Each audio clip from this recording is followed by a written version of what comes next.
சிஎஃப்ஹெச்க்கு வரதுக்கு முன்னாடி வேறு ஏதாவது ட்ரீட்மெண்ட்ஸ் ட்ரை பண்ணியிருக்கீங்களா? சிஎஃப்ஹெச்சுக்கு வர்றதுக்கு முன்னாடி நான் நேச்சுரலாக தான் ட்ரை பண்ணியிருந்தேங்க. சின்ன வெங்காயம், பூண்டு இந்த மாதிரி தான் ட்ரை பண்ணேன். அதில் பெருசாக எதுவும் ரிசல்ட் இல்லை.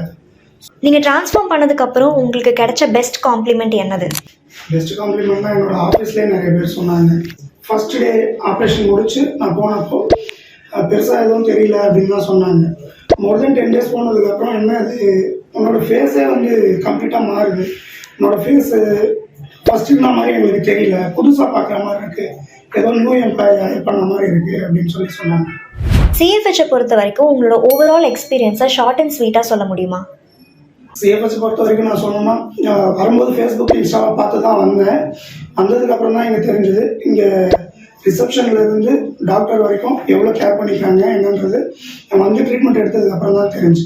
ட்ரீட்மெண்ட் வர்றதுக்கு முன்னாடியிலேருந்தும் ட்ரீட்மெண்ட் எடுத்ததுக்கு அப்புறமும் பார்த்தோம் அப்படின்னா, ட்ரீட்மெண்ட் வர்றதுக்கு முன்னாடியிலேருந்து கால் பண்ணி கேட்பாங்க எப்போ வரீங்க அப்படின்னு சொல்லி.